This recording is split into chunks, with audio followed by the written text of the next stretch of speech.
tries to turn that to the inside for the second part of the chicane. He goes a little bit late on the bridge. Biegoska does not need fighting twice. Here we are here on the final lap, and here could potentially be the championship winning move. Yuri Tomin is going to be the champion. Can he hold on till the end? And it will be Damien Skovron with a win.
Welcome everyone to beautiful Maastricht in the Netherlands. It might be freezing and kind of cold outside. We actually turned up the heat here in the MECC Maastricht with the Super Formula Europe Super-Final 2024. My name is Rennie Butler. Alongside we got Cameron, Roger, bringing you all the live action of a big prize pool, pro racers, sim racing action, a cool expo, and a nice crowd. Absolutely, it's an amazing event. Of course, we came back to the LAN environment last year after doing it online because of COVID and all that pandemic stuff, but we're back once again. We have 8 of Europe's best drivers to come and compete for 10,000 euros today, plus this wonderful wheel for the winner as well. Yeah, that's not for us to take home, even though I would absolutely love that, but that grid Porsche 911 RSR probably has a way longer title than what I can remember. But that wheel, plus all the money, that's on the line for the top 8 racers. Although that sounds like a very low number, 8 people, there's a good chance for you, 7 to win. It was a long way for them. It's not just showing up here at the expo and winning. Actually, it was a long and hard process to get here, right?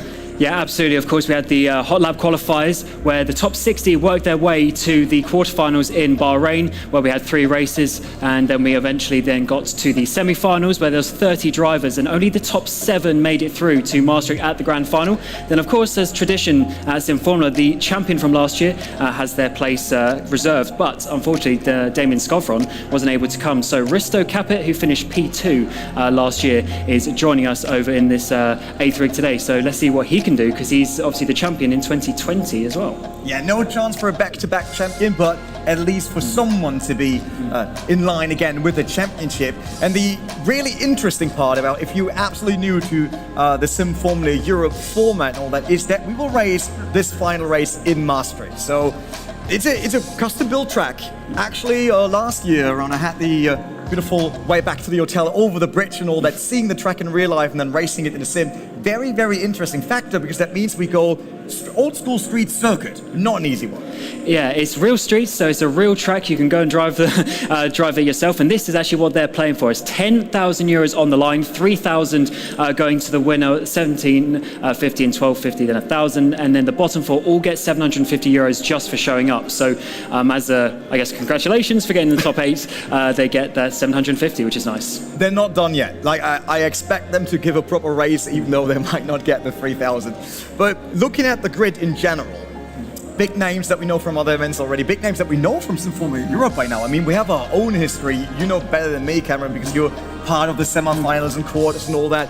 By now, we're now what, 4th, 5th year in total? 5th, yeah. 5th already, right? So it is names that return, and it's great to see that these drivers really want to compete here. They put the time and effort here in on the Maastricht circuit that they currently have on that track map. It is a long one, it's a tough one as well, and it can be, as we learned last year in the final, a very brutal one as well to some of the drivers. Yeah, it's really tight, it's really twisty. Of course, we see we've got this corkscrew section in the background as well, which is on the top left of the track map. Very, very tricky. Going side by side for there is bad enough. But then, of course, we do have the 4 really long straights. So there should be some slipstream, some dive bombs into the braking zones. But I think the biggest part is the walls are there, it's narrow. If you go off, you're having a big accident. Yeah, and if you're a fan of American racing, I'm sorry, that's not a figure 8. It's actually going up, then downhill, and they will not crash into each other. It's not like stock car racing. But this tunnel, entry and exit, that is something that was very, very crucial last year, right? We saw a lot of slipstreaming happening there, but the slipstreaming there was also more important than this year because we changed cars, as we see now on the screen during the qualification, as we're now on the Porsche Cup car. Yeah, we certainly are. So it's an amazing car. It's used all over sim racing, multiple titles, but here on R-Factor 2, it's very difficult to drive. It's very fast in a straight line, getting to about 300 k's an hour by the end of this tunnel. But the biggest thing is it's not the GT3 version, it's the Cup version. So there's no ABS, there's no traction controls. You can't change anything with the dampers. It's a very basic car, but at the same time tricky to drive. So it's difficult for the drivers to get up to speed in it. Yeah, bringing that into R-Factor 2, I think it was Rudy van Buren back then that helped to actually bring this car model to R-Factor 2. So it's very nicely dialed in, as you said already, without all these assists. It is very different to nowadays GT3 racing that every one of us is used to, right? You see it on SRO, you see it everywhere. GT3, that means you can slam those brakes. Will be harder here because also we go up and down. There's a bit of elevation change here in Maastricht, which means in some of the braking zones, you can't be as powerful onto those brakes as you can on others, depending where the weight of the car is. Do you think that that could maybe like separate a winner from a loser here in Maastricht? Oh, definitely. These brakes are very, very tricky indeed, especially into turn 1, cold brakes, cold tyres. There's going to be a lot of lockups there, and with the, especially with the engine in the back of this car, the front lifts up a lot. So the high speed, the turning is really difficult. So it's going to be a very tricky one to see how these rides work out. But they do have 3 minutes left in the qualifying session. It looks like Jernej Simoncic, now a free agent, and he's put himself on the market very nicely, going up to the top. Yeah, not surprised that Simoncic is that strong in qualification. We saw him in the R-Factor 2 Pro Series happening a few years earlier and all that stuff. Always a very, very good contender.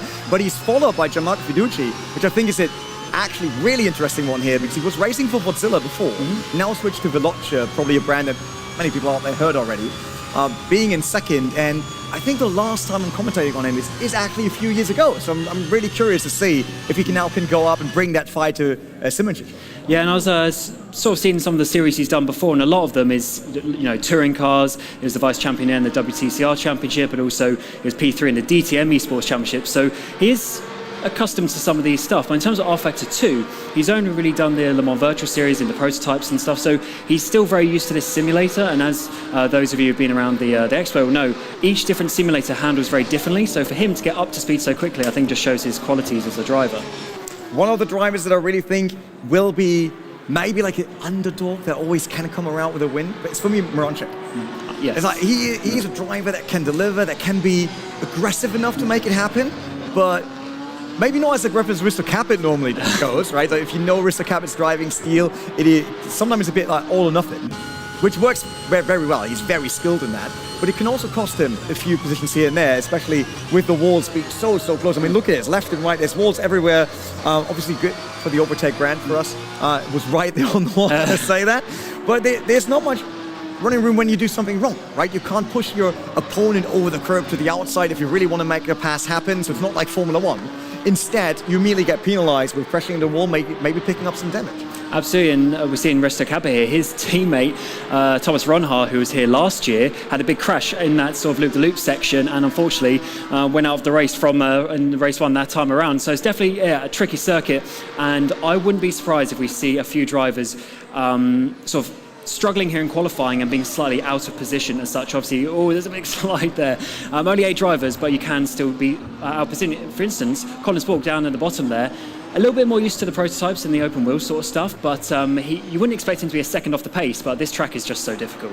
It's not just drag, you talked already about being prototype, and prototype racing compared to a Porsche Cup car, which you kind of never really want to roll, right? You always want to give this car an input, might it be brakes, might it be throttle, but rolling into an A is not really the thing of this car, right? So changing all of that, coming here into this championship, good already that you qualified. I think that's a big first step. but now he has to turn that into an actual great performance in the 2 races we have, because it's not just one, right? They have multiple chances here to get out as a winner.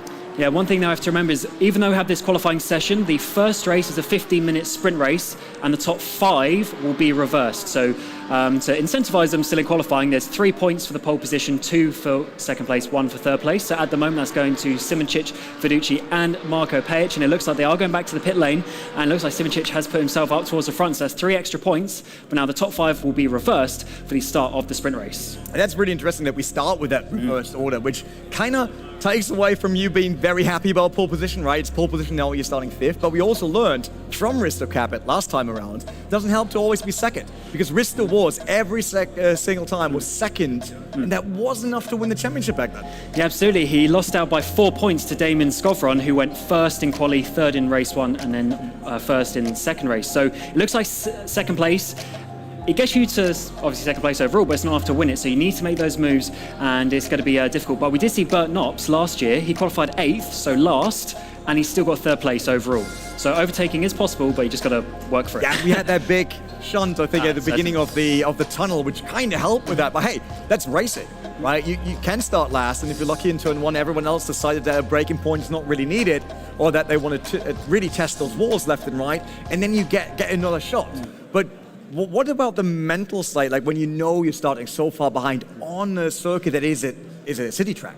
Yeah, it's difficult, and especially with how the prize pool works, it's really the top 4 that get the extra prize as such. So you've got to get yourself in the top 4. Therefore, if you're 8th, you've got nothing to do but send it, which is good for us, because that means there should be some action out there on the track, and I think it was Colin Spork, unfortunately, in 8th place. So he's going to be 8th place for both races. So both races, he can't do anything but send it. But the good thing for Colin was he started a little bit low down in the semi-final, and he had to get himself into the top 7. I think it was 9th, turn 1, 5th place. Just absolutely centered down the inside of everyone. So we know he's going to be up for that, and there should be quite a lot of entertainment here as the drivers just have the last couple of seconds before we go to the grid. There is Jernej Simoncic, of course, jumping back into 5th place. It's going to be tricky how he does this, because he knows he's going to go back to 1st in the second race, but he needs to get the extra points now and take the risk. There's more points in the second race, so that's a bit more probably on his mind when it comes to that.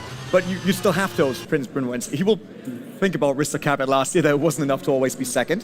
When we get them gridded up, obviously these cars, they let you lean onto your opponent a bit, right? It's not like an F1 car where you touch it and send them wide or immediately to space, like a Dogecoin or something. But instead, you can actually like bounce them a bit, trying to lean into the corner. So I expect a slightly rougher start than what we normally see nowadays. Oh, definitely. I mean, even in the race briefing, race control, Felix van Delft, Marcel Fons, they did say Robin's racing, but you just can't push each other out. So I do think we're going to see some side-side door banging, but hopefully they keep it clean enough that we can have a nice, fair race. And in the end, we will see Marcel Offermans probably on the phone saying like, Toto, this is motor racing. Something like that. Now, I mean, let's be real here. Everyone wants to get the win. Mm-hmm. So there's a certain type of aggression that we want, because otherwise, if no one would be aggressive, then qualification could be enough and we just stop there. Mm. So yeah, let's hope we bring the right balance, see a good race, see a very close race, but we want those overtakes. And for these overtakes in Maastricht, you have to work hard and you have to be willing to take the risk. Yeah, you certainly do.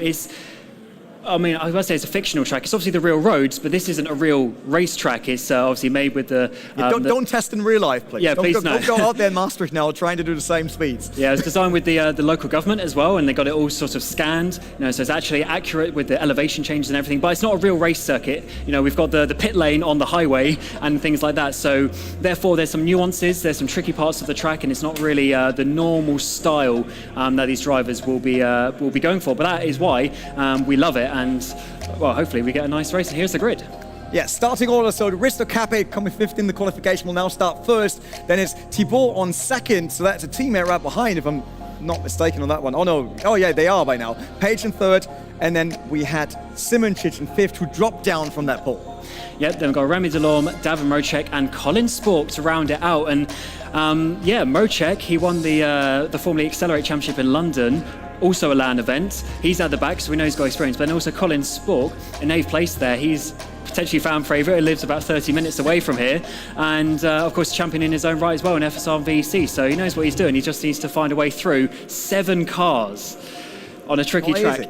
he's got some work to do. Yeah, maybe he took his car and was driving all the way down the public roads all the time just to get to know each and every centimeter of that racetrack. But as you said, it has to happen very, very early in the race, because once they spread out and you kind of lose contact to the lead, while we wait, I think there was a start already. There we go. We got green now. We're a bit late on that one. But on into turn one, Risto Kappa is still in the lead. We can see him on the left side. So he's the only one who gets a proper run into that long right-hander before we go down to the tunnel. Thibaut still in second, Simoncic third, then Fiducci in fourth, who had a very strong start. Capit trying to block the inside. Good job there. I think there were no big contacts. Slight more contact. I think it's Maronchek in the background. Pajic and Maronchek came together, and that is not what they want in the start of the race, because now the top group is already on their way back. Yeah, top six pulling away, so Pajic and Maronchek can have some work to do, but obviously a bit of contact there in turn one. It was actually Colin Sporks trying to send it down the inside like he did in the semi-final. Couldn't make it work this time around. Side by side they go through the tunnel. Remy Delorme for Go Team Racing on the inside. Jerne Simoncic, your pole position driver for the next race, up in front of them. They've got to be careful though as they come into this very tricky braking zone as they exit the tunnel. Yeah, especially with having no ABS at all. You can easily lock up those tires, but seems like no one did. But it's a bit of a sorting now in the first lap. Everyone tries to figure out where's the braking point of my opponent, where do I might be a bit quicker and can make a move. But so far, they did well. That is the opening of the door, though. Sporks tried to get in there, but with the immediately right-hander following, it's not that easy to make that stick. Certainly not. Then we come to one of the tightest parts of the track, just 2 lanes wide. You have to commit left or right in one of these overtakes, and this comes down to the ever-famous corkscrew. You can brake so late into this corner, but it's so tight, it's very difficult to make an overtake. But it does look like the 2 RHG cars up towards the front, Kappa and Casabon, are making some inroads, and Fiducci there, of course, starting up on the front row for the next race. He's looking in a good place in third, because he can gain some points on Simoncic in behind. Really gives me flashbacks of the R-Factor 2 Pro Series with having 2 RHG cars leading Romain Grosjean Esports, obviously from their X1 driver. Risto Kapit still in the lead since the start, and obviously with the support of his teammate, he hopes he will be able to do that. But teammates, they're all nice until it gets about money, and then all of a sudden that might be your biggest opponent, a bit like Formula 1. You've seen in Drive to Survive how competitive everyone is. So Risto will definitely look into his rearview mirror. Yeah, and of course, Risto, so much experience in this competition. The champion in 2020 in our first edition, second place last year. He knows what he's doing. He knows this track very well, as it's been used for the final each year. But of course, he comes to a different car once more, and he needs to learn something new. And this is going to be a replay of what we saw with Maronchek coming down in towards turn one, keeping it quite safe at this moment. But let's see what happens with Pajic. It seems like he was really late off the line. Oh, he got bumped into the wall, and then they kind of stuck together, getting that Porsche off.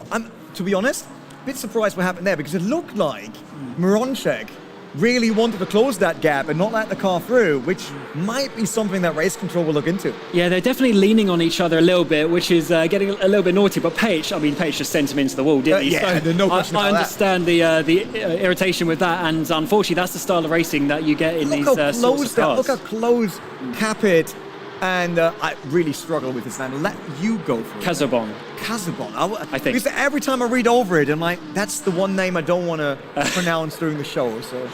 Yeah, he's doing a good job though in second place, but are they going to work together as such? Well, obviously we know they go for the prize money, but in this first race there's only 20 points on the line for the win, whereas there's 35 for the second race. So this is just about getting those points on the board and keeping it safe. So you don't want to knock out your teammate. That's the worst thing. The debrief with the team manager won't be very nice. Yeah, but I think they're working together right now. There's no real attack coming yet, because what they want is spread that gap to Fiducci, making sure that there's no one else in the run for the win here, and then try to sort that between themselves. Look how close he gets once again. That's really millimeters between those 2 Porsche Cup cars, really showing a great race. And look at this as we snake our way through the Armco barriers out onto the back straight, all flat out through that section. You really have to be committed, and especially when you've got your teammate in front of you, you can have a little bit more confidence that they're going to know what they're doing. Actually, the slipstream is decent in this car, but it's once you really get close, now you start ramping in there, and you really get that exponential energy, and he's going to go down the inside here, in towards the corkscrew. No fighting from Capit, just a nice clean overtake as Casabon takes the lead. Yeah, maybe they figured out that he was a bit quicker right now, but Capit going over those front tires, you saw that hopping over the front axle, really losing a lot of grip there, dropping back. They've got Fiducci a bit closer, but not yet in really attack range. But if Casabon can now just get away with it, that's it. Because Capit is not easy to overtake, no matter the track. So if Fiducci knows, if he's not staying close to them now, he's out of the run for the win here in the race one. Yeah, there's just a replay. Nice, easy overtake. I mean, that's what you want as a driver. You don't have to work for it. You don't have to do anything. And that is him into the race lead. So he's looking pretty good at this moment in time. And hopefully if he can try and hold on. I just want to say, you saw that the overtake happened in the overtake corner. I said that before the show. I was like, wouldn't it be great if right next to the overtake wall is the overtake happening for the win? And it did. Well, we'll have to see if that is... So for the overall championship after the combination of the second race as well, that'd be quite nice. And as we come through the final corner, just under 10 minutes to go, looks like we've had David Mrocek DNF from the race. Marco Page is in the pit lane, obviously some damage after that first bit of contact. So just 6 drivers remain, but they are all within 4 seconds. And Tibor Kazbon, they're also setting the fastest lap, so he's the fastest man right now. Yeah, definitely spread his wings. You see that here, Capet, no chances to stay close. And maybe it was the strategic decision here to drop Capet to second because you want to get at least one car out of range of everyone else. And Fiduci's not really capable right now of bringing his car closer. Now maybe in the slipstream at the end of this long straight. Yeah, it's looking very nice as Page has come back out onto the track, but 1 lap down up towards the front. We're actually getting a little bit closer for maybe 3rd and 4th. Simoncic has got back up into 4th position, which would currently be 14 points, so only losing 6 to Kazabon, so that would be a really good position to put himself in for the final. Last year's pole position man, Damien Scovron, came 3rd in the sprint race, so Simoncic doing on a similar track to what we had for the champion last year. I really wonder if Simoncic couldn't attack or he doesn't want to maybe, and it just says like it's safe points right now. Let's try to not end up like Page or Mrocek being so far behind. We saw that early on in the race, but they're doing a good job in keeping it clean, keeping it tidy for the very first race. But that also means the calmer they are race 1, the worse it gets race 2 normally, because they're glossed off and the fight is on. Yeah, these are some of the top drivers in sim racing, so they know what they're doing. They know the strategy is very important, and I think that's the biggest thing here. They're making sure they put themselves in a nice position. If no one's fighting, they're not going to go too crazy and risk losing the points. So I think that's a pretty good one. I was just thinking about, is that some of the slide there from Fiduci? Yeah, I think Fiduci went a bit too aggressive over the curb, and that got the car to rate. You have a lot of grip with having the engine in the back, but it also means that the engine starts moving around, it's a lot of weight all of a sudden pulling you in that direction. Yeah, the most sort of awkward thing with this car is that the fact that you can't change the dampers in the car, I find. So you always get into this sort of bouncing situation. You'd like, the dampers to calm that oscillation, but you just can't change them in this car because it's stock standard suspension. So that's very difficult. So the drivers have to work around that bouncing and make sure they're not overloading the tyres to get into that sort of window with the tyre temperatures. Really surprising that Simoncic didn't get closer than that after that mistake. So I wonder if he just lifted a bit too much, being afraid kind of running into Fiduci and then ruining his race with it. So we'll see if that changes in race 2, but it's still Kazabon leading in front of his teammate Risto Capet. So unfortunately for Risto, that means he came second last year, and it looks like he comes second again. I mean, I wouldn't argue with that though, especially if he gets up onto the podium once more. But I think Kazbon just has the pace at the moment. But the biggest thing is, I was speaking to Thibaut yesterday about the practice. He said about 5 hours practice, which, as esports goes, that's nothing. Yeah. Colin Spook, he's been saying he's been doing 10 hours a day for the last few weeks preparing for this. And then Kazbon comes in with like 5 hours of practice and he's fast. So it just shows you practice isn't everything if you have talent as well. Not that I'm saying Spook doesn't have talent, but the Colin thing right here is like not. I'm saying talent. that you don't just need practice to get fast. To do, we also get some beautiful shots of the crowd here live in Maastricht. So if you're still out there and you're wondering what to do this weekend, you're really into sim racing or you want to be into sim racing, obviously make sure to get to Maastricht, enter the MAC. It's for free here to join us at the Sim Formula Europe, and it's absolutely worth it. Fiduci still in fourth, still hanging on to it, and seems like Simoncic is dropping in pace a tiny bit every lap.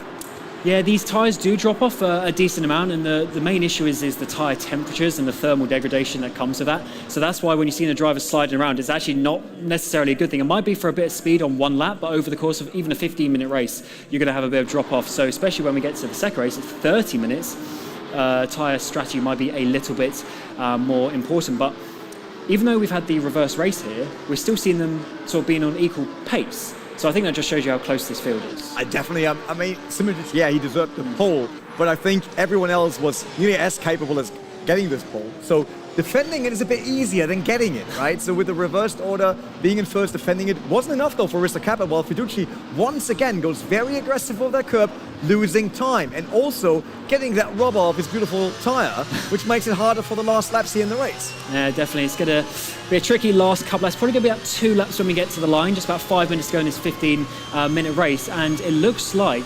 yeah, the pace seems to have settled down. But I wonder, as you say, if Fiduci starts sliding a little bit, maybe he'll be able to, or won't be able to keep that pace on the final couple laps. But I think it also just shows you how hard they're pushing. When I mean, look at it once again, just getting that little flick of the rear end to try and get the car in. But you have to balance that perfectly, because if you get it too much, obviously the car's going around. Yeah, I think Fiduci is really on the edge right now. We see it every single time. He's turning way more aggressive than what Johnny Simoncic brings to the table, a Slovenian driver that we're on board with right now. You see how tight everything is, 90-degree corners, there's a wall on the inside. If you miss it by just a tiny bit, you're already into the wall. So if you're wondering out there, it's like, what are they actually driving with? What we're using is Editech direct drive wheelbases. So they normally should be capable of being very precise, right? Because the bases still allow that. So these drivers have to be fully concentrated all day long in this race. Yeah, absolutely. And in the practice session as well, they're able to change the settings to their liking. So hopefully they got comfortable in the equipment. So it's really good. And of course, ActRacer rigs as well has been provided for this event. So great to have the sponsors and the partners involved with that one. And there is Simoncic looking very calm and collected, actually. Some drivers looking a bit stressed out, but he's just absolutely. But that's just because he's not wearing the jersey anymore that we're used to. I think in the jersey he always looked very like, oh, I got this. And now that's like a Sunday drive. Yeah, of course, without a team just now. So just trying to get a bit of practicing, coming in as an independent such for this race. And actually, have you seen his livery? Jonas Simicic's livery. It's a little bit like his previous teams, but he's added some nice rubber ducks around it. If you have a look on the front and rear bumper on the green part, you will find a bit of an Easter egg. Rubber ducks? Yeah, like the little yellow rubber ducks. Good luck. Something like that. Maybe. I think there's or if he inside joke. smashes someone rear bumper, it's like. Yeah, he needs to have some sound effects for that. It's probably like some inside joke, but it's working out well for him right now. I think 4th place is good considering he has pole position for race 2. That is true. So there's still a lot of points on the board, especially since the win in race 2 is 35 points, so 15 points more than what you're capable of achieving here in the sprint race. Yeah, and he's only losing 6 points at the moment, getting 14 currently for that 4th position. So that's working out really well for him, because that means also Fiduci ahead of him is only gaining 2 points. So even if he wins the next race, he'll be able to gain enough from that. So you get a nice backward shot here from Fiduci as he works his way through. You just see the sort of little movements on the steering wheel, getting just that extra bit of precision as they go through the kicks. Yeah, I love it. You see like all those micro calculations and just giving a tiny bit of steering input and then coming off the throttle again, trying to balance the car. But yeah, that's not what we saw with the car. It's a bit more sliding in it, but he looks very precise on steering and very smooth so far. Is he picking up pace again though?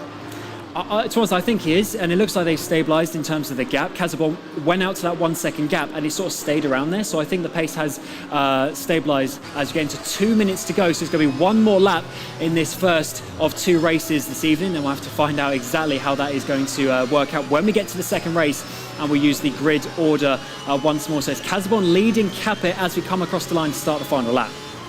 Yeah, it is the last time for them to go through Maastricht here in race number 1, which is kind of the warm-up. So there will be way more action in the second race because there's so many points on the line. And we also heard from race control that Marco Page get a 3-place grid penalty for race 2. So that was the incident we saw earlier happening at the entrance of exactly this little tunnel here in Maastricht. So we'll be penalized for that. And 3 grid spots, that's a lot. That hurts. Yeah, that is, especially out of 8, that's obviously quite a big percentage. If it's 8th, we just add another 3. Yeah. It's also 11th. Was it 11th, correct? 8, 9, 10. Yeah, fine. Like back in the day in from a 150 place grid position, started from Narnia. But yeah, for him, obviously, yeah, I mean, he centred down the inside way too hard in turn 1, so that makes sense. And of course, race control there, Marcel Vermans, Philip van Delft doing their job of keeping everyone in check. But that was really the only one that we've seen so far, because the other main overtake, of course, was just a nice, easy one from the RHG drivers. Yeah, I don't expect anything to happen at the front. All these guys had a great first race.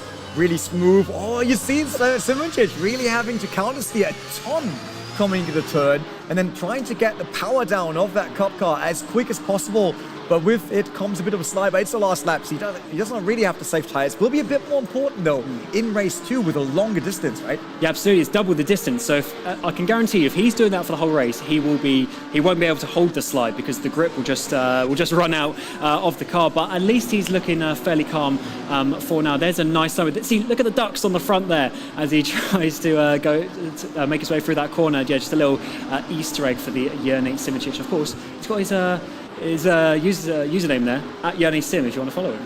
Yeah, no, I love that we get a typical Ruben Correa Alves slow motion here. If you're not familiar with that, he always does this. Every single race is slow. I think if it's about to Ruben, everything will be slow motion by now. But it looks absolutely cool. Got us the rubber ducks as well. But the story of race number 1 is Casabon, who took his teammate Risto Capit here for I don't want to jinx it right now, but hopefully it's the first race win. But there's still a few corners to come. Yeah, it certainly is. And what a race it's been from the RAG drivers, of course, starting on the front row, but they concealed that through turn 1. They managed to get away and, of course, swapping around positions. Capit, maybe not quite on the pace of Casabon. We'll have to see in race 2, but Casabon, what a way to start the afternoon of racing. Yeah, the RAG driver will be very happy, especially with having his teammate right behind as they come up to the highway and then shooting it down to the start-finish stretch, ending race number 1. So we got 2 RAG drivers on the podium, Casabon followed by Risto Capit, and then Gianmarco Fiduci in third for Veloce Esport. Right behind Simoncic, the pole setter from our qualification, only in 4th, which means there was 1 position to gain for him, better than none, to be honest. Yeah, that was a pretty solid race for him, and he's still looking good in terms of the points standings as well. Interesting that in the end there, Colin Sport jumped back. He did get up to 5th place, and Remy Delon got him in the background. So definitely a tricky race for him. He's going to have a lot to do if he wants to win this championship. So I think it is foot first from Jurnej Simoncic as we come into race number 2. Yeah, it was. So we got a 4-point gap, right, between who had pole position, who now gets it in the main race. That's the main factor, right? So first race, you're a bit on the low side. We're starting 5th, but then in the main race where it counts, where you got the big points, you're starting from the front. But we also know that Casabon has massive pace in him. So with a longer distance, there's more chance to actually overtake, which means as long as Simoncic can't run away immediately in the first 3-4 laps, there is potentially a big battle on the rise. Yeah, absolutely. And he's, I think it's 4th place he's starting from. And in last year when we had Jarno Opmir, he won from 6th place on the grid. So it's definitely a possibility that he might be able to come back from this one. So looking forward to see what he can do. And it just shows you as well that the qualifying pace doesn't necessarily translate to the race pace, because Simoncic had that bit of a jump, a bit of a gap in qualifying. Yeah, hot lapper. Had a bit of a jump in the qualifying, but then when we get to the race, they even out, and it's a little bit more of the consistency factor, which Casabon clearly had. Yeah, and then also about how smooth they can be. With double the distance, tire wear will be a thing, especially on these cup cars. I mean, these cars are meant to sprint race. Yeah, they exist in NLS endurance racing, but then they actually get ABS and slightly different wing gurney to make that happen. But here in the cup version, it's very bare. That's it. You just go out there and you race, and you have to have that under control. And I think we saw that with Fiduci, his entries. There is a certain space of where they want to push over to over-rotate the car, but you can then easily lock it up as well. Yeah, absolutely. I mean, the tyres they have, actually, let's get to that in a second, because we have the standings as we are, and of course there's at the top Marco Page, but he's got 0 points there, or 6 points I should say, in race number 1, so he's not looking too good. But down the bottom, of course, it's actually Casabon leading the way, because even though Simoncic had the 3 points in qualifying, of course he finished 4th place, so it's looking pretty even, and now we have 35 points still up for grabs. I was really confused that it was the wrong way around. I was reading about, I was like, why is Page all of a sudden leading? But he obviously isn't. Casabon is leading, 20 points from race 1. No points for him in qualification. That was only Simoncic who got 3, and then obviously Page got 1 with Fiduci 2. So that's a bit of a special case here, giving so many points in qualification and really giving a reward for that one-lap performance. And yeah, so even though they've gone back positions, they have still obviously gained that a little bit, as we see in his Davor Mocek DNFing from that first race, but has now got back in the rig. And I mean, with how the points are going to work out, he's not going to be able to win the championship, but he might be able to take points off other people and at least maybe get himself up towards that 4th place. So with the way that the prize money works, the bottom 4 drivers all get the same prize money. So you need to get into 4th place to get the extra bonus of 250 euros up to 1,000. Yeah, there will be a steep hill for him to climb, but it's also a driver that can definitely do. It always depends on so often, like Monza on T1. For us, it's T1 and a half. There's a right-hander before coming down to the tunnel entry, but it is the real first corner. And do you think that cold tires, cold brakes might be the biggest factor now? How familiar the drivers are with them cooling down? I definitely think so, because you have to go once more. Obviously, the car resets, brand new tires, but as you say, cold tires, cold brakes, they just go straight. You know, there's not going to be too much of a brake. It's going to have to, change around quite a lot the driving style as well, with the extra fuel load, the fact they've got to hold on to the tires a little bit longer, maybe the setup is slightly. You think they changed the brake bias? Potentially, because of. So you want to lock the rears just on the limit of grip, but obviously if you want to lower that limit, then of course you got to change that. But also, you know, things like the front anti-roll bar, the rear toe, just keeping the car a little bit more stable. I definitely saw someone loading a new setup for that. So there is a difference, obviously. It's going to get longer. If you're familiar with sim racing, you know it's a lot about setup.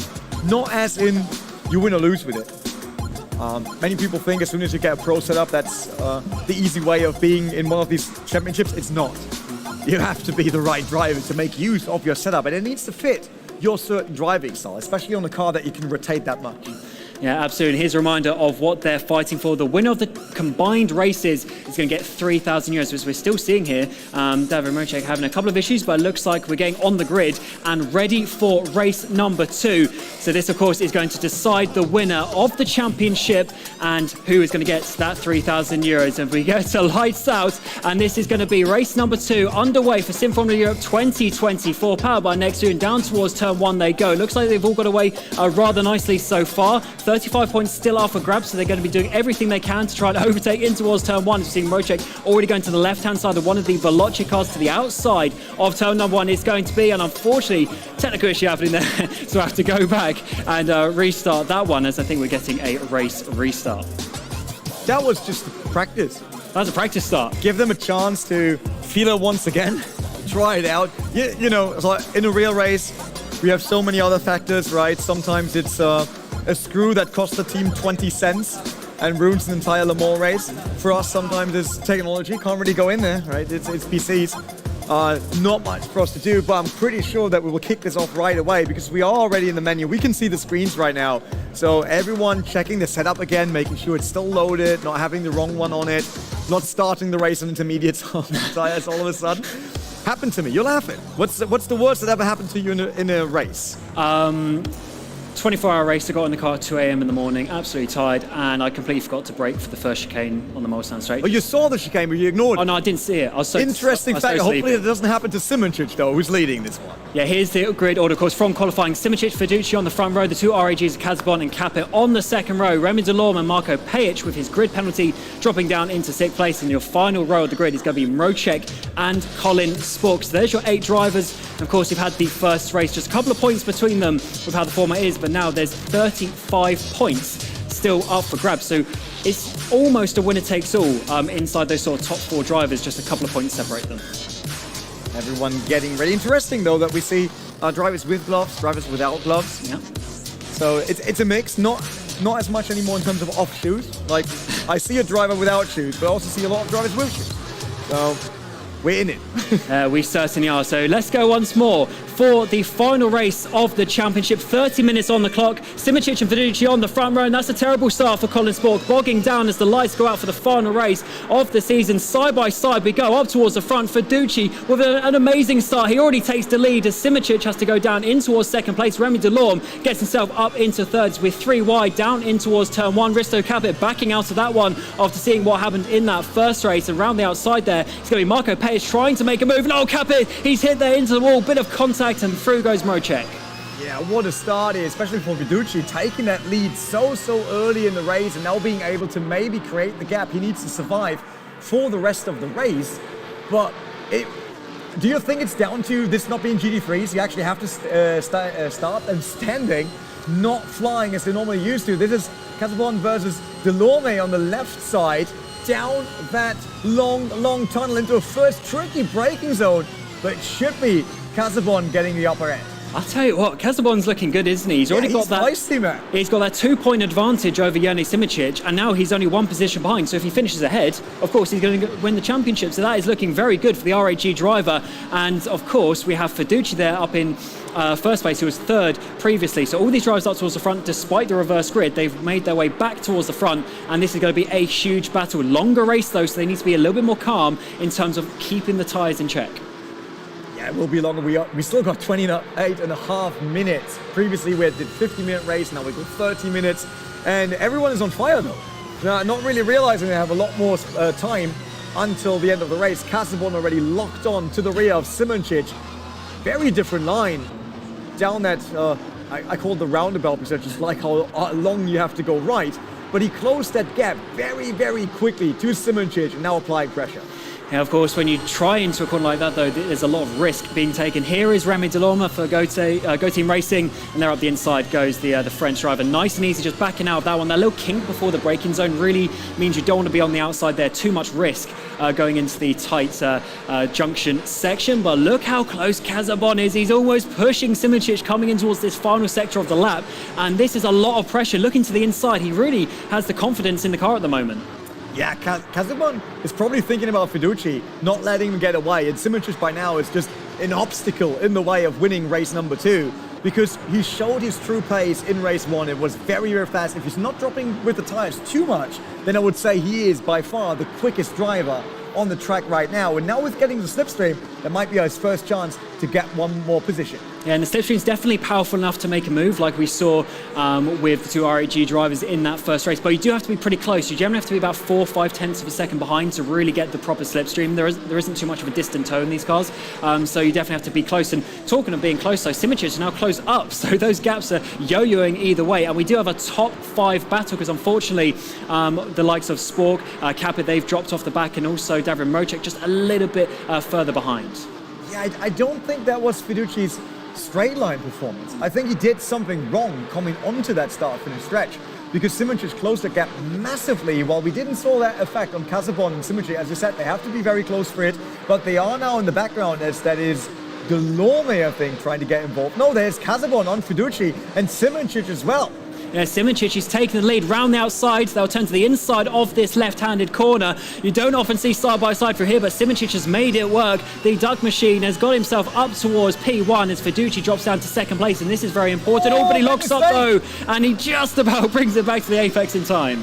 Really interesting. We were talking about that Simičić, and I said that I have to go back to that. I said he's just an object in the way of Casabon to win this race, and all of a sudden, like he heard us, go nuts basically, trying to close the gap to Fiduci, grabbing onto the lead immediately, and now Fiduci is on the way back.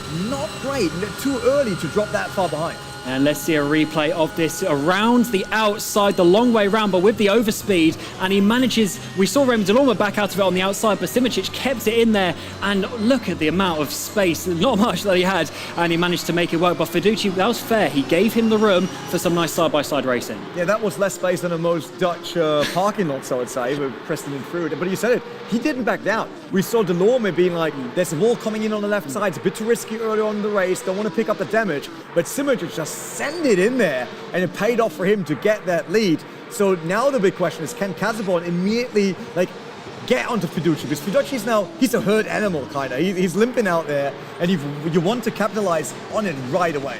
Yeah, absolutely. He needs to.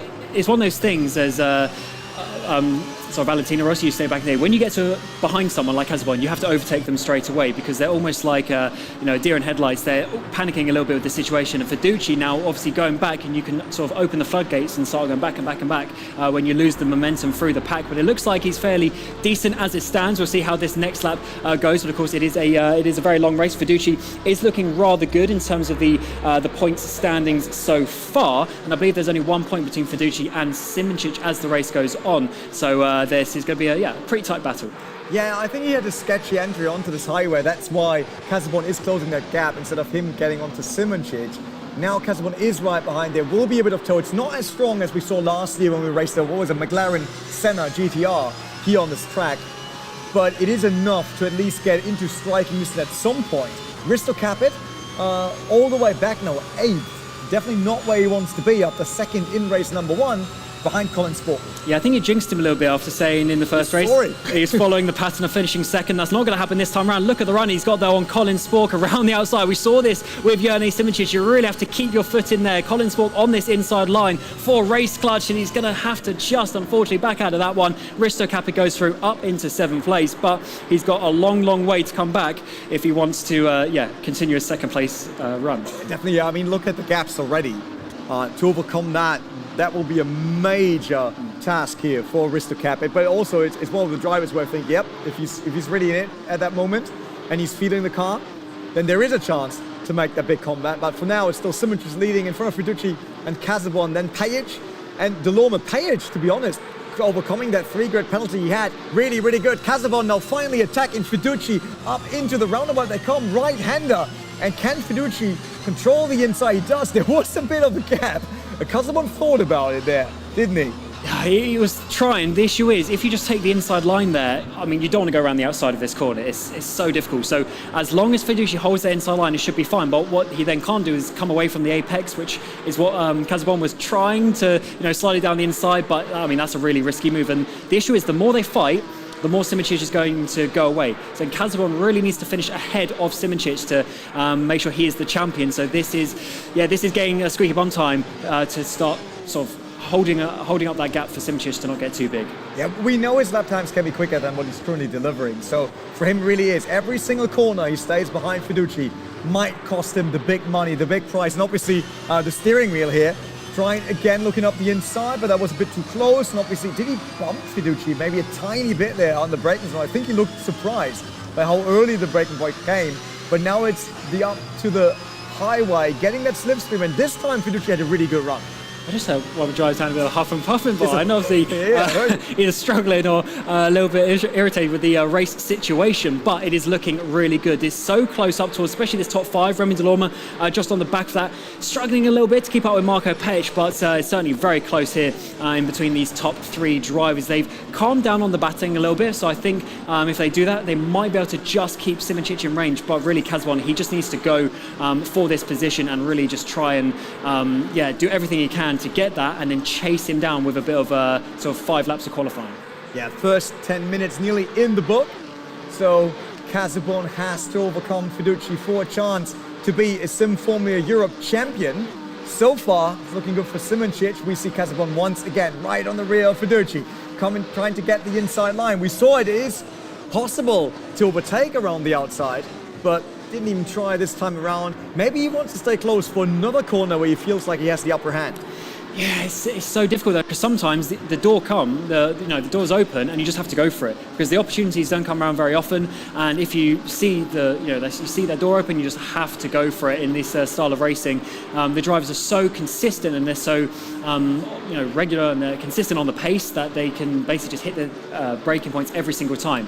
So when you get the opportunity, that is the one to do. Fiduci, though, of course, this straight once again. If he goes to that right-hand side, Casabon has to risk it. He's got a huge run, though. That's a lot of OC to the outside line. He brakes so early, though, not wanting to risk it. Has to slide in behind. And Fiduci, I mean, he's really struggling to hold on to this. Now, all bit of contact, slide in that rear end, but the Veloce driver holds on. Yeah, very interesting battle we have on our hand here, because Casabon is the faster car by now. Fiduci is all about defending, can't really think about attacking Simoncic the next laps, as Casabon will definitely not lift that pressure. But it is 10 minutes gone, so 20 still to go, and that is not that much, even if you're the quickest car on track. Absolutely, and there is Jani Simoncic. Look at how calm he is. He's smiley in his esports pose, but when he's driving, he's very calm indeed. And at this moment in time, he's just doing his strategy as such. He's hitting the gear shifts at the right time, he's braking at the right time, hitting those apexes, and he's letting the guys fight in behind, because every 10th that he pulls away is just a barrier to him holding on to this race victory. Definitely, so far looking good. Fiduci touched the wall in the background. That might got Casabon a tad closer. Oh, look at how close he is now, on the way to the highway. Once again, Fiduci with a slide into that highway section. This will be the big chance for Romain Grosjean esports driver. Left side, right side, outside, inside. What do you want for the first corner? It seems like he has to be going around the outside with being forced by Fiduci, but they're so close he will get another run. Does he lift off now to maybe get the better exit into the tunnel? Because tunnel, he knows there's a chance. Yeah, he needs to be careful with that bumping around. We know what he's trying to do. He's trying to work some of the aero games maybe to catch up with Simičić, because I think he should have gone for that overtake if he wanted to make it work, or he was waiting for this opportunity in the tunnel. To the left-hand side he goes. We've seen this work already for Simičić, going around that outside and easily there up into second place. Fiducci down to third, so Kazbon now, he's got that second place, but he's got 1.5 seconds due to their battling, and now he just needs to hit every apex, do some qualifying laps in this middle part of the race, and really try and chase down the Slovenian up front.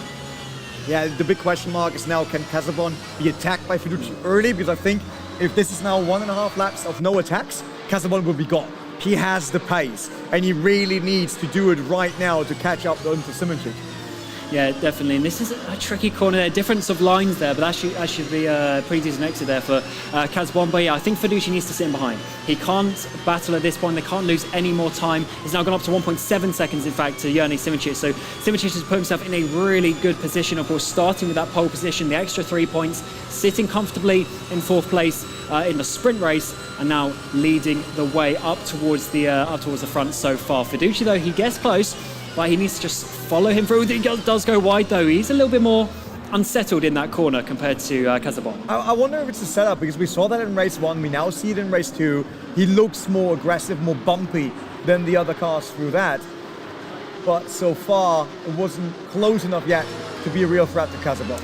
And let's see this replay there. Kazbon, yeah, he got nicely there to the apex, got the drive off the corner, and you see when you're so far behind, I don't think Fiducci possibly would have lifted off, but he definitely gave him the room, and you just get the run at that point. Fiducci, that was a choice there to give up that position, I'd say. To be honest, I think Fiducci was braking on the straight. I think he tried to drop behind Kazbon as early as possible to get the toe, get the slipstream, and maybe come back at the end of the straight. Yeah, I mean, sometimes you have to do that. You have to play the tactics and play in the long run, but it does look like Kazbon's a faster driver anyway. He's starting to pull away. And now we see Marko Pejic catch up to his Veloce teammate there for that 3rd position. 17 minutes to go as Kazbon really pushing, but he's trying to catch down Jani Simičić. But the issue is if he starts sliding like that, he's going to be under attack once more from Fiducci. Yeah, that was purely down to this one mistake now he pulled off there. Big slide, we even saw smoke coming up. And now he has to pay the price with Fiducci being locked in. Same situation, just reversed basically to what we saw from the previous lap. So there is a chance for Fiducci to pass. And there's more interesting, there's Pejic, a teammate right behind. So maybe he can even drag him along. Yeah, absolutely. And of course, Raymond Delorme as well. So if they start battling, that's a 4-way fight for second place in this race. And that's going to be very important for where they finish in the overall championship as well, of the combination between the first and second races. Simičić now has got a 2-second lead, but in the next 2 seconds behind him is 4 drivers. Is really getting close. Fiducci, he gets close once more to Kazbon. Kazbon holds on to that as Fiducci decides. I think he probably would have lifted off there because he was a lot closer and just choosing to push Kazbon along and try and follow him. But bit of a slide there on the rear end. Maybe we're getting towards that 15-minute mark. This was the length of the first race. Maybe now the tyres are starting to get a little bit more slidey. Definitely territory we didn't touch on the first race. And I can tell you one person in this room that's very happy about our commentary. That will be Jani Simičić, because the more he hears us talking about the drivers behind him being in a fight, the easier it is for him to just clench onto the win here at the Sim Formula Europe Super-Final, because that means everyone is so busy fighting each other that no one catches up to Jani Simičić right now. Yeah, this is the race that you want.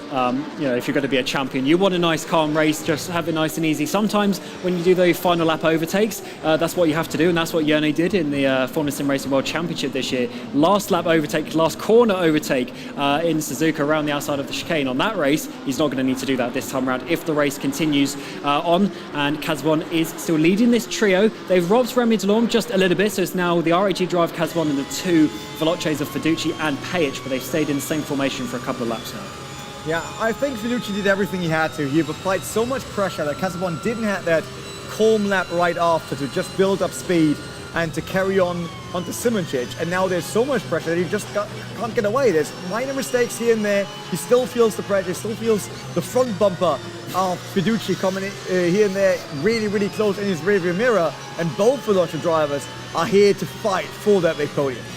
Yeah, they certainly are. And look how close they remain through this final sector. So the pace is there for these drivers. They just need to get that last 10th to really get into the big slipstream and to try and make a move. And especially that final corner there, you try and take it as close to flat out as possible, and that seems to be one of the main corners where they're making some overtakes. But there is the look down the line of drivers as they all work their way up this start-finish straight now as we get to 14 minutes to go.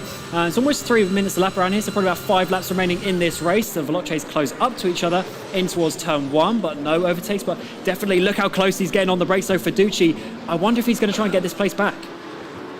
Yeah, is the slipstream enough to get to the RAG driver here on the long stretch once again? Risto Kappa, by the way, still in 7th. It's the driver with most position lost in this race so far, but the gap to Moronchek by now is it's up to 2nd.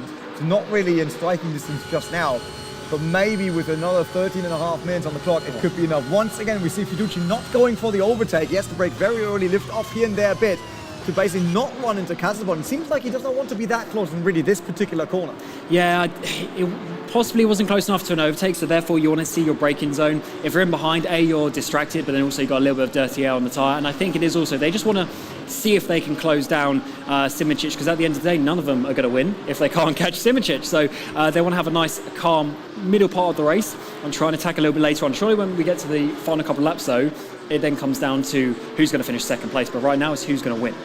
Yeah, and also who still has tyre available to really fight on the last laps. We saw already around the 15-minute mark, we saw more slides, we saw more unprecise driving kind as the rubber is giving up. And now we get into that territory where you kind of pay for being very aggressive early on in the race. And I think that's what happens to Casabon, because he had to push. There was no other way for him than being on it 100% right from the get-go. And now that makes it even harder for him to keep up with that pace that everyone else had at the front. Yeah, and he's doing a good job in 2nd place, of course, winning the first race, but 1st and then 2nd is potentially going to be worse due to the point system that we have. This 2nd race is, is biased so heavily towards that, having 35 points compared to 20 for that first race. So it just shows you winning this main race is the important one, and that's what Simoncic is doing at this moment in time. So to finish 1st and 2nd and then not win the championship is going to be a difficult one to take for Casabon if it finishes like this. I wonder how it is regarding respect and maybe also waiting for Page, because Page looks a lot more racy now all of a sudden behind Fiducci. So maybe he wants to have a go at Casabon now, kind of losing trust in his teammate to do the move. So at some point they could maybe switch or even start fighting between the team.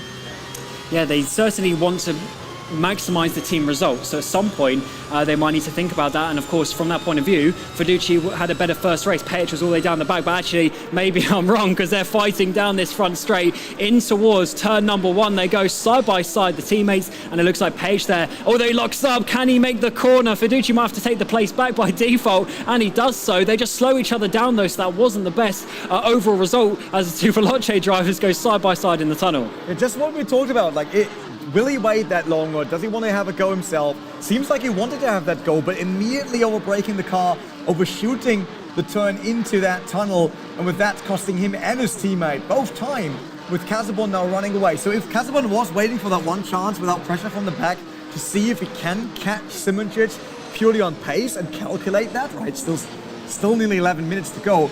It is now. So he has to bring in his fastest lap times to see how much quicker he can be per lap to Simoncic.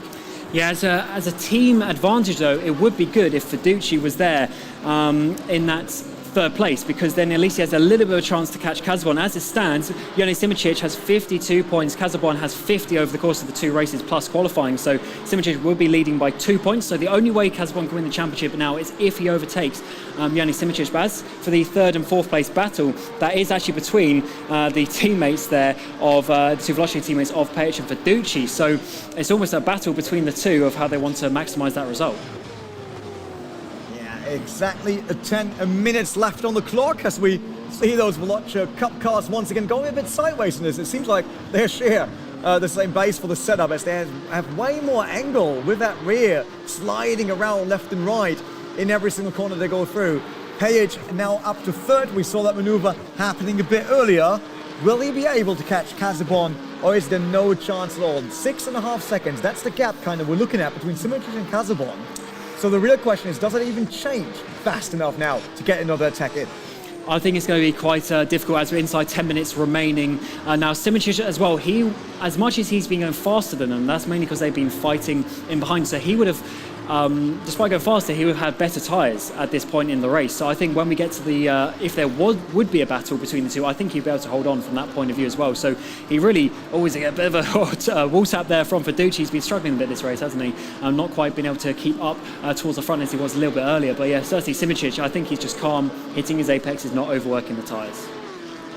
Although Page looks like he's upping the pace a tiny bit with that creeping closer to Casabon to maybe bring the fight to that RHE Esports driver for the remaining of our race. And number 2 here is set is a €10,000 prize pool. On top of that, they also get a beautiful new steering wheel for the rig at home, right? The Porsche 911 RSR steering wheel up for grabs.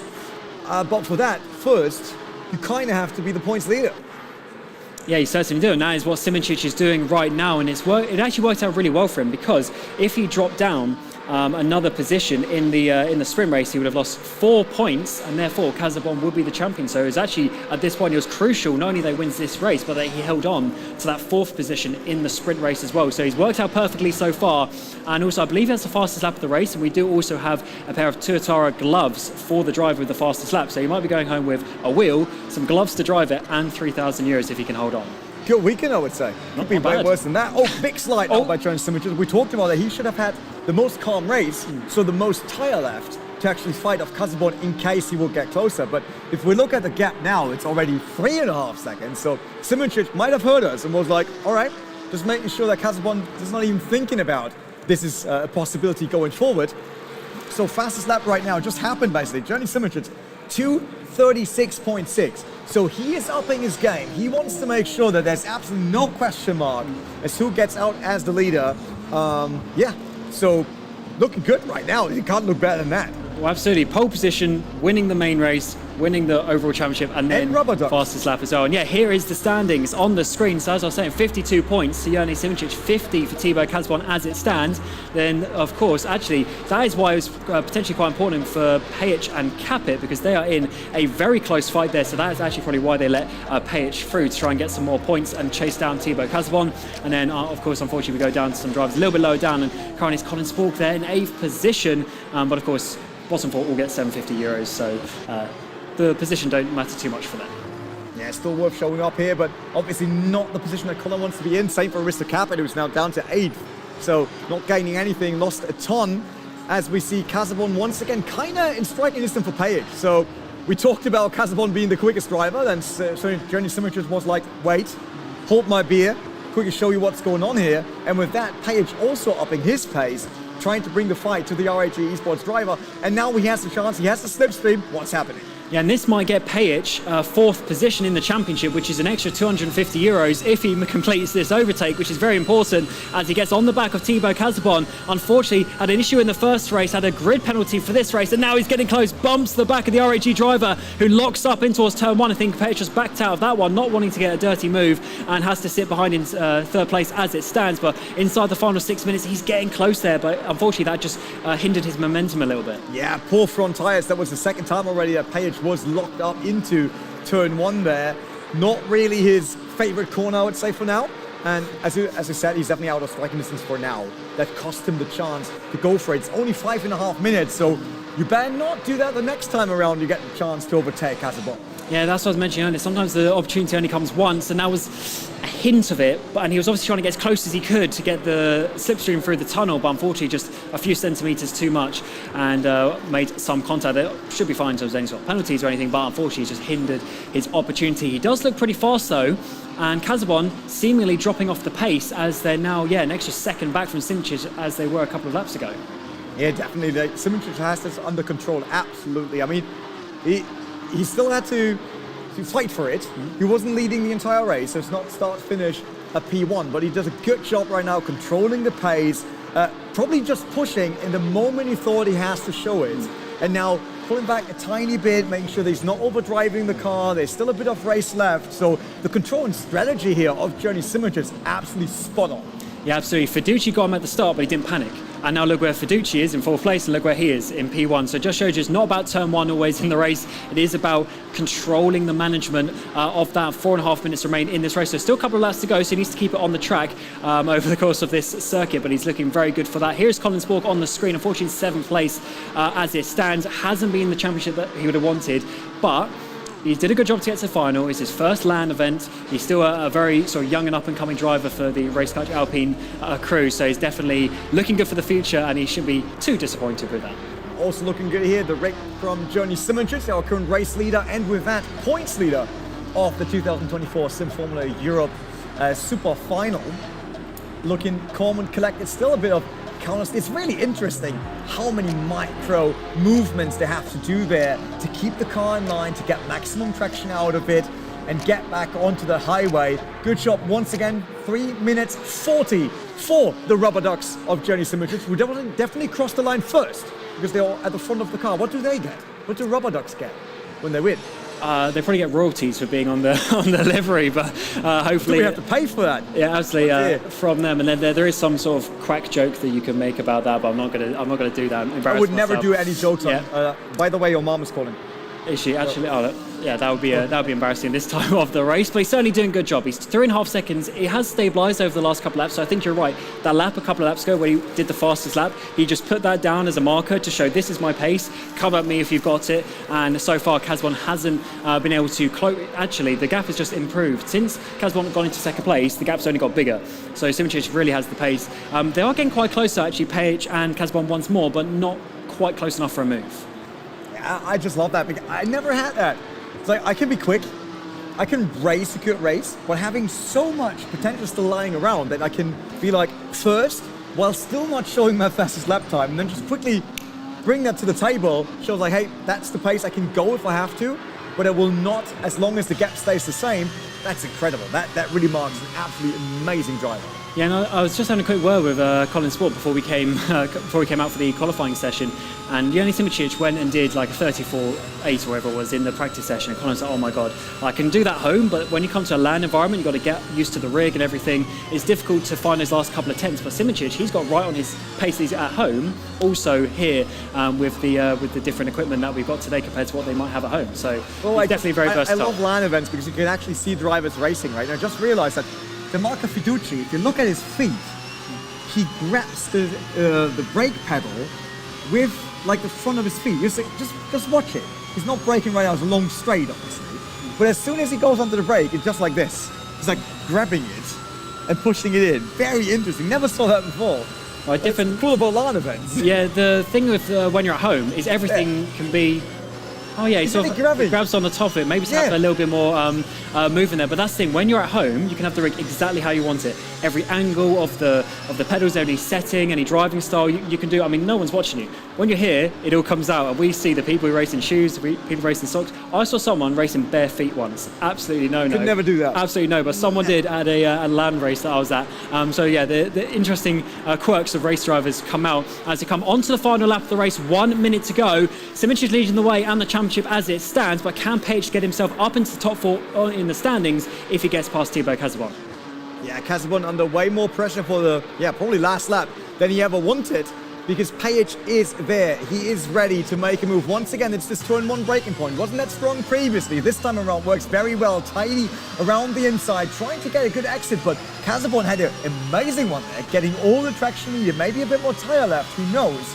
But Page not in the toll that he was hoping for the last lap. Yeah, that was an insane exit by Casabon. He just gained sort of 2 car lengths there. He just got the perfect slide and drive, because obviously you slide too much, you're just moving sideways. But if you get the perfect slide, you then get the maximum grip out of the corner, and that's what he did. So the slipstream, even though Page is getting it, is way too late. He wasn't close enough really to make an overtake, and it's going to have to be a big risk if he does it. Yeah, not quite close enough, and has to keep in that 2nd place. Locks up though. Does he hit the back of the RAG driver? Not quite close enough for that.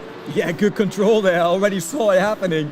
Casabon into the wall with Page together, but luckily Page got everything under control, and that has him in a position where potentially there is one more move in this race to get up to 2nd position. And this might be it, the back straight down towards the corkscrew. We've seen these two fighting for the last 10-15 minutes of the race. It's a battle not only for Casbon second in the championship, but Page to get up into 4th place and an extra prize money that comes to that. To the inside, Casabon goes. Page, he's going to have to try the outside line, but the wall's there. He's going to try it though, try to do something, get a bit of a different line, but not quite close enough as Casbon puts his car in the perfect position. Up the inside, the number 5 goes, but very difficult to get past. That was very interesting there, how Casabon was sliding too much away from the apex, opening the inside for Page, and he was nearly there. We saw the front bump already being there, but it wasn't enough movement to the front, too much sliding also for Page to really get traction to dive into that hole that was opening in front of him.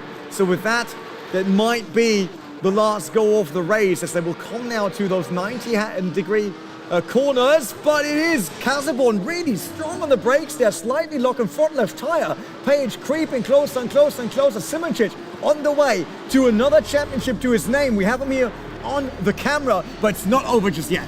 Yeah, certainly is. And Simoncic is in sort of fun land. He's got 4-second lead as he comes in towards the final couple of corners. What a day it's been for him. He got that pole position. He had to work hard for it in that sprint race, and across the line for the feature race, Simoncic wins it on the track and in the championship. He wins the Sim Formula Europe 2024. Well done to Jerne Simoncic. Look at what it means to him to win the championship, and of course the 911 steering wheel that comes with the €3,000 prize pool.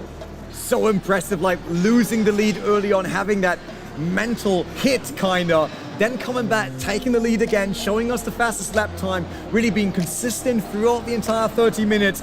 What a race for him. Yeah, that was a lot of pressure that he had to do, because he had to be calm, and it wasn't a type of format where he could take those risks, because he got that pole position. He knew he had it in the bag starting on the front row, but yeah, that was definitely something absolutely incredible. And I think over that feature race, of course, he went back in 2nd place, but then he didn't panic. He got back past and he did the job that he had to do. Yeah, absolutely lovely action that we saw here for the 2024 edition of the Sim Formula Europe Super-Final. And obviously we will catch Jerne Simoncic right away for an interview, making sure that we can hear from our winner from race 2, winner of the championship, about his experience here live in front of the Maastricht audience. Yeah, certainly a great one to see Jerne Simoncic there. And fortunately, he's actually in the rig behind us. So we'll try and position ourselves for a bit of an interview with the race-winning driver, and not only race-winning driver, the championship-winning driver. So Jerne Simoncic here in rig number 5, and fortunately, we're able to speak to them in person as he tries to do some donuts here. But Jerne, I'll let you stand out of the rig so we can have a nice interview. And of course, just initial first reactions. Won the race and won the championship. Well done. Yes, thank you a lot. Please follow me at Jerne Sim. Basically, I dedicate this victory to all the good memories and good friends from Burst Esports, my old esports team which closed down. Thank you to Tom, who came with his family to support me. Thank you to David for all the practice that we've done together. Sorry to see him with some technical issues and some struggles today. But what awesome event and awesome result. Yeah, and of course, in that you got the pole position, but then with the reverse grid, you had to work quite hard for it in that second race, because you had to stay calm. You knew you didn't want to lose all the positions, and there was certainly a lot of argy-bargy on that first lap, especially. To add to the previous question, also thank you as my previous teammate. Race 1 was a bit hectic. Like, I knew I just had to survive the start in turn 1. I had a great launch, but then in turn 1, a bit of mistake. I was a bit sideways, but then from the right side, boom, something came, and I don't know who that was or what happened. And then for 6 laps, I was driving like this sideways on the straights. So that was not good, but yeah. Yeah, absolutely. And then you reset for the second race. You went back to pole position, but you didn't have a great start, did you? Fiduci got you into turn 1. Did you panic a little bit there?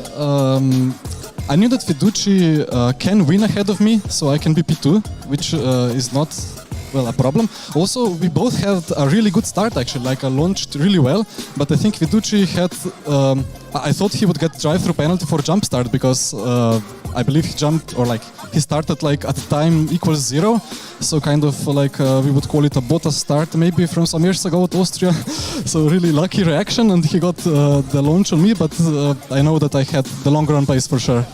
Yeah, absolutely. And how did you find this car and track combination? We know Maastricht is very, very difficult being the street circuit that it is, and also you had to get up to pace for it very quickly being a LAN event. I prefer this track out of most tracks, like from quarter-final and semi-final and so on, because there are no silly hairpins and silly little chicanes. So, well, a corner is a corner, like you need to enter it, drive the apex and exit, not like jump around a little bit doing I don't know what, because, well, and I love straights. But it's a great challenge because this car cannot be driven slow, as you need to always step the rear out a little bit, not to use the fronts much, as well, it's a cup car. There is a big wing on the rear, there is nothing on the front, so it's difficult when that means you have to be a millimeter close to the barrier every lap, every corner. But yeah, I liked it. Absolutely, and congratulations, and yeah, just in a few moments you'll get your trophy. So have a little bit of a break, and then yeah, we'll get the celebrations underway. Thank you, Cameron. So Ronnie, certainly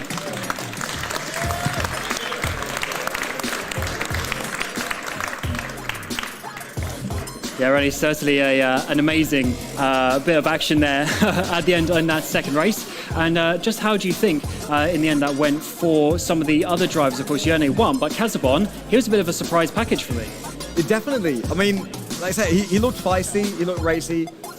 Some good moves as well. Withstanding the pressure there, trying to apply it again. Having Page in your rearview mirror the entire time is not an easy task to overcome. He did that very, very well, and he deserves the point he got. I think it's a bit sad for Gianmarco Fiduci. I was expecting him to bring that fight to Simoncic, but Journey, man, dominating here in the second race. Yeah, absolutely. So in the end, it was Simoncic winning, of course, then Casabon came second, Fiduci coming third overall. Then there's a little bit of jump back in the points to Marco Page, who did get that fourth place. So it's 3,000 to Simoncic, 1,750 to Casabon, 1,250 to Fiduci, and 1,000 to Page. And then the four down the bottom all getting 750 euros as their prize. And of course, Simoncic, fastest lap as well with the Tuatara gloves, gets the steering wheel. What an afternoon for him. He just needs to win a car now, and then he got everything, kind of. While we obviously prepare our winner ceremony, as they all get their prices here. Have to say though, we got the steering wheel here, but I can tell you already that he will not take that home right away. We'll send him a brand new one. This has my fingerprints all over it, the other one as well, we don't want that. So let's bring up, I would say, leave that to you, because you have been a big supporter of the series, obviously, been in all the races previously. First of all, thanks for bringing all the action to us, Cameron. So third place, who's that? It's Fiduci, by the way. And of course. You probably don't see that, but we didn't have a list anymore, so I just wanted to check if that's why it's Fiduci. Absolutely. So, of course, we have some wonderful prizes on offer for these drivers, and the main thing for the podium, of course, is not only the prize money, but, of course, the bottle of champagne as well. Fortunately, all these drivers were of age. That was a requirement to enter in the competition, as well as, of course, being from Europe. But we have the main man himself, Andy Mason. He's the head of Sim Formula. He's organising, he's bringing all this together, getting all the drivers, all the sponsors, all the packages, and he was fortunate enough as well to be the one gifting out the prizes, which is absolutely amazing. So, of course, third position is Gianmarco Fiduci of Veloce. He worked hard for it, not necessarily his favourite platform, but he comes and he's in third place. Well done.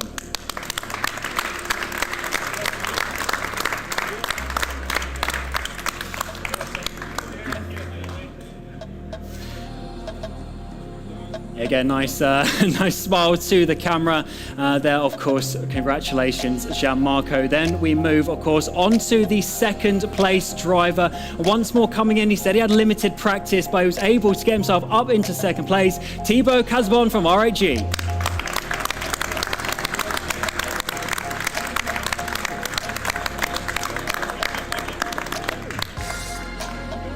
Amazing stuff there. Unfortunately, even despite getting a race victory this afternoon, it wasn't quite enough for the championship. But then, of course, we go to the champion of 2024. He's had a difficult winter, loads of things happening, but he's managed to calm himself down, and he's crowned Sim Formula Europe Champion 2024, Jerne Simoncic.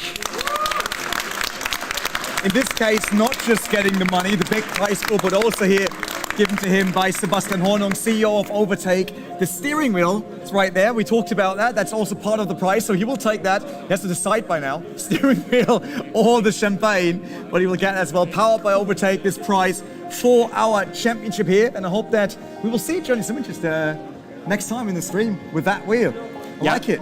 Yeah, absolutely. Big thank you to our partners for providing all the equipment and all the rigs for this race. And also that wheel, I mean, that's worth over 2,000 euros. That is a very impressive wheel. And look at how happy he is to win the 3,000 euros. So yeah, once again, an amazing job by Jernej Simicic. And I think you could see just as soon as he got out of the car, like the adrenaline's there. That is what these land events are all about.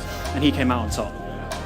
Yeah, big thanks obviously also to Great Sim making that possible that we can have the steering wheel. I have a strategy now. It's like I learned from Jernej Simicic. It was really good at making sure that you control the second race and all that, right? So if I just maybe put enough fingerprints on it, then no one can use it afterwards and they give it to me.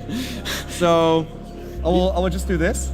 Yeah, you'd hope so. They can't ship it back like this, right? This is mine now. You also want, just in case? Yeah, absolutely. Prime Property, a great rig there, and unfortunately currently sold out. But it will be back in soon, and we managed to find one for Jernej there to win. So yeah, what an amazing event that we've had over the course of the Hot Lap qualifiers, the quarter semi-finals, and now crowning the champion of Jernej Simicic as well. So it was a lot of RAG domination, but then we had the burst driver Damien Skovron last year, then sort of burst driver of Jernej Simicic as well, so it's changing around, and of course we'll be back for 2025. So we thank you for watching, and we'll have to find out next year who is going to be the champion here in Maastricht in 2025. We'll see you then.